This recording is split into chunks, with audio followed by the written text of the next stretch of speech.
Sup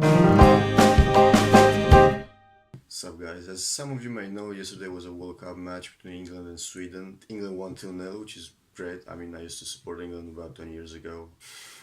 I was walking on the street where this English guy asked some other people, say, what was the result of England and Sweden? And they said 2-0, and he was like, yeah, happiest day of my life, man.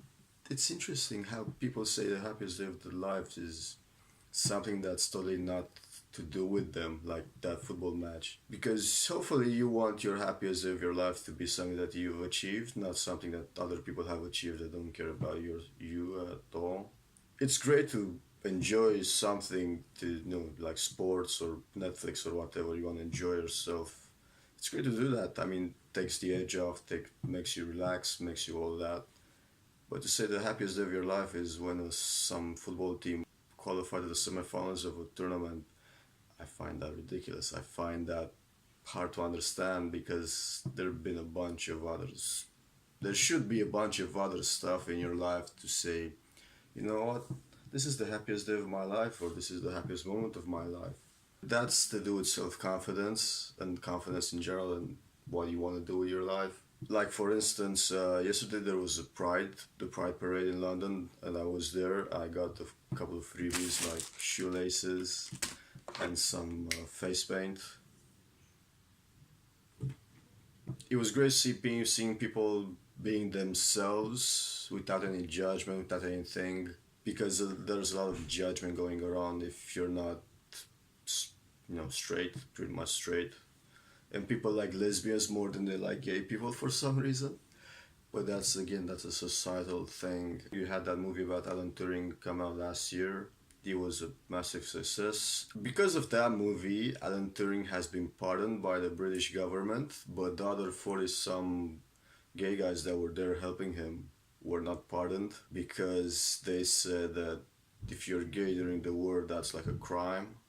So Alan Turing was pardoned because of that movie, but the other guys weren't. So then against like networking of sorts, which is a bit stupid because at the end of the day, you want to be yourself anywhere with anybody. Speaking of highlights, I mean, I've had some highlights myself. About 8 years ago, I did my first theater piece back in Romania, and the applause at the end was something that I'd never felt before and barely felt since.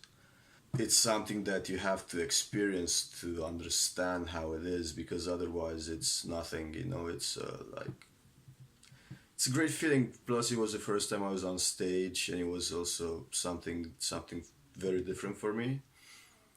And to get that applause, to feel that, it's sort of orgasmic, if you will. It's a highlight that I some memory that I cherish. And I know because after that, after a while, when you get applause, you kind of go like, oh, it's applause, thanks. Doesn't feel as good as it felt the first time. That's why when you see something for the first time, when you do something for the first time, it's probably the best feeling ever. After that, it kind of takes it a few steps lower. It's probably why kids, when they're kids, when they're small, they go and discover something for the first time and they go like,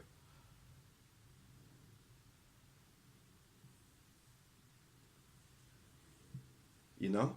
It's the amazement, the feeling of novelty that gives you something strange and something exhilarating within you. And that's why when I heard that guy say that's the best day of my life, I was like,